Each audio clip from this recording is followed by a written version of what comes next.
Edit. Hello, it's Eric Lindsay, back with another video on the fundamentals of music theory.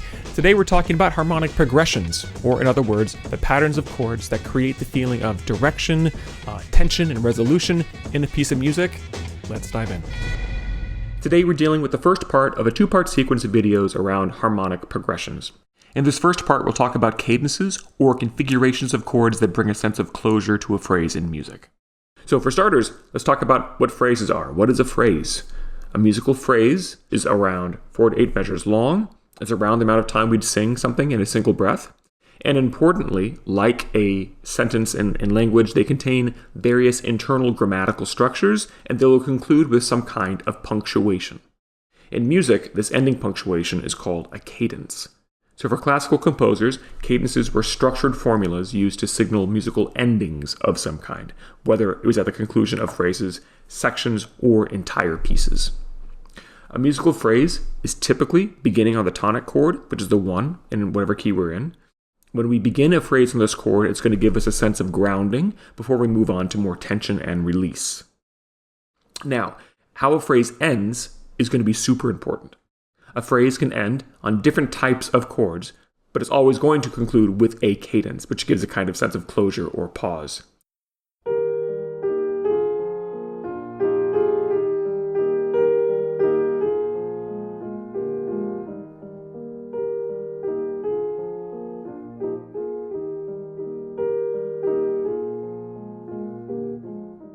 The two most common types of cadences are the half cadence and the authentic cadence, of which there is the perfect authentic cadence and the imperfect authentic cadence.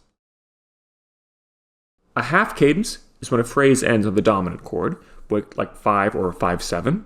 It's going to feel unresolved because we hear that desire for 1 or 2 tendency tones. Maybe it's scale degree 4 wanting to resolve down to mi, or scale degree 7 wanting to resolve up to do. We want those resolutions to occur, but they don't happen at the end of the phrase, which is why it feels harmonically open-ended or unresolved. Composers are going to use half cadences to signal that the music must continue.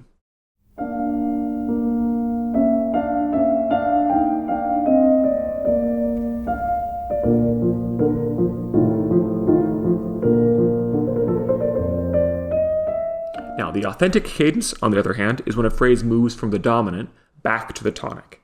And this cadence is going to provide a strong sense of resolution or finality. We hear this cadence at the end of phrases or entire sections to bring a sense of closure.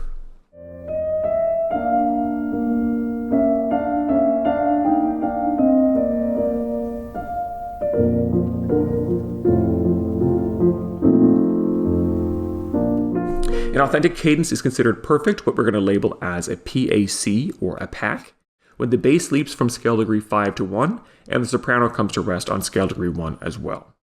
An imperfect authentic cadence, or an IAC, is when the bass moves to tonic by step, when it lands on the 1 chord in first or second inversion, or whether the soprano comes to rest on scale degrees 3 or 5 at the point of cadence. Only soprano and bass in octaves, and the bass moving from root position 5 to root position 1 earns the distinction of a PAC. Other common cadence types are the deceptive cadence, which occurs when a dominant chord, the 5 chord, is going to resolve unexpectedly to a chord other than the tonic, often to our submedian or 6. That's going to create the surprise effect of avoiding the expected resolution.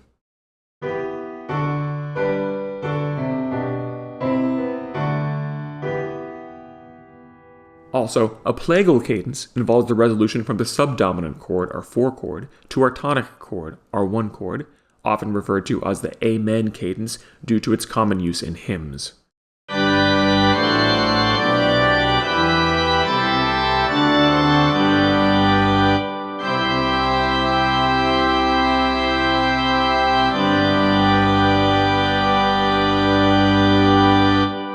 It creates a softer, less dramatic resolution than the dominant tonic cadence, primarily because we don't have a leading tone in that 4 chord. So I'll play for you a musical phrase that will end with one of these cadence types, and I want you to tell me which one it is. So to do so, you'll first need to confirm what key we're in, then imagine what our tonic and dominant chords are in this key. Here's the example.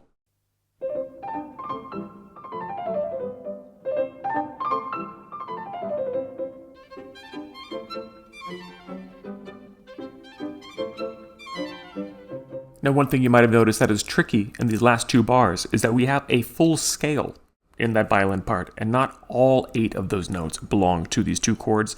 So we're kind of jumping the gun a little bit on this concept of non-chord tones, meaning that not every one of these notes is going to factor into the harmonies. Which ones do we factor into the harmony in order to analyze what these last 2 chords are at the cadence point? I'll just give you a hint that we have this concept of an accented passing tone that's beginning with that B not belonging to the analysis, and that every other note is basically not part of the chord. So B and G are not part of that first chord with F and A.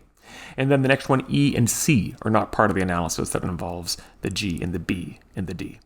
So with that in mind, that means that F and A are part of our 4 chord, followed by B, G, and D, that is our 5 chord, going to a C and E, that is our 1 chord. So if you remember what cadence rules are, we're looking at a 5-to-1 motion that puts this as a type of authentic cadence. And to determine whether this is perfect or imperfect, we're trying to decide, do we have octaves in the soprano and bass voices, or basically the treble-most and bass-most voice? And so, indeed, yes we do. And how did we get to this voice? We ended up getting via root position motion in the lowest bass voice. There was a root position 5 to a root position 1.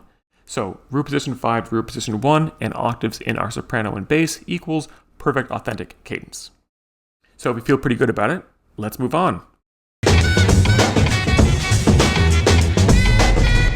Bach chorales are most theory students' first exposure to cadences because they feature clear harmonic progressions and frequent, well-defined cadences, almost always demarcated with a fermata above each cadence. A fermata, just so you know, means to hold a note longer than the note value specified. It's going to bring a sense of metric repose. So look at the example here. This is Bach's Chorale number 1, Aus meines Herzensgründe. Sorry, Germans, I don't know if I pronounced that right. This excerpt is divided into 2 phrases, each ending in a cadence. So when discussing phrases and cadences, we're primarily interested in 2 things: the harmony that starts the phrase and the 2 chords at the location of the cadence. So let's take a look at these locations here. Here's what the piece sounds like.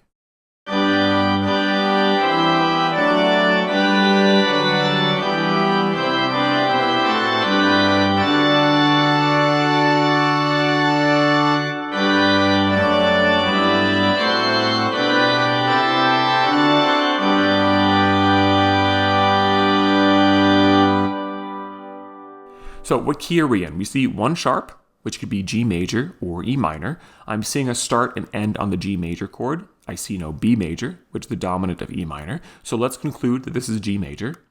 Before we start any Roman numeral analysis, I want us to take a moment to visualize what are the tonic and dominant harmonies in this key. In G, G is our tonic. And if we count down 4 scale steps, D major is our dominant. F sharp is our leading tone. So, since much of tonal music is the push and pull between tonic and dominant, if I go into this analysis with both of these harmonies like on speed dial, I can move much faster through this process. So with that in mind, this first chord, that's a G major triad, which we've already identified as our 1 chord, so let's label that as 1 here. Now, if you recall, this first cadence sounded open and incomplete in a way. Why is this? The chord before the fermata is just a respacing of that 1 chord again. But the chord on the fermata, D, D, F sharp, and A, this is the D major triad, and that is our dominant triad. As we said before, that incomplete feeling is coming from that leading tone in that chord, straining to resolve to our tonic. So, since we know that a cadence that ends on 5 is a half cadence, let's label it as such. Now, notice that the first chord after the fermata is once again a 1 chord, so I'm going to assume that this excerpt is going to end more conclusively in the second fermata than the first, as is often the case. So if we look at the last 2 chords, we have our 5 chord again, now intensified by that tenor adding C into the mix, turning this briefly into a 5-7 chord, and now it's going to resolve to a 1 chord. So 5-7 to 1 is an authentic cadence of some kind. Is it perfect or imperfect? I see root motion in the bass of scale root position 5 to root position 1, and our soprano ends on scale degree 1 as well. This is a perfect authentic cadence or pack. So let's bring it back to our analysis of cadences. This excerpt has 2 phrases. The first one concludes harmonically open with a half cadence. It ends more conclusively with a pack. And I mentioned that this arrangement of weak cadence followed by a stronger cadence is a common convention, but not all cadences are going to appear in this order. Often you'll see pieces where the order is reversed. Why would the composer do this? Why would you start with a stronger cadence and then follow it up with a weaker cadence? By ending that second phrase open-endedly, it seems to beg for another section of music that's going to bring us a strong sense of finality. So you'll find this is what increasingly the goal of many pieces in classical music, that the composer is going to find all kinds of ways to delay that sense of finality until we've gone through an elaborate musical journey, before finally bringing back a strong sense of closure with a pack in our home key. Speaking of home keys, one of the techniques that you'll often come across is a passage of music where the composer makes the music shift to a new key in this second phrase, like in this example here. Look at this second cadence. I see the appearance of accidentals, suggesting that our key signature at the start of the piece perhaps isn't reflecting the tonality of where we ended up. I see a 5 chord, but if I look at the chord before, I notice that this chord, which looks like a major 2 chord in our home key, kind of a weird thing to have a major 2 here, this actually sounds like the dominant of this last chord, the dominant of that 5. So what is this cadence? Is this a pack or is this a half cadence? In this case, this is a pack in a new key. This is a pack in the key of 5.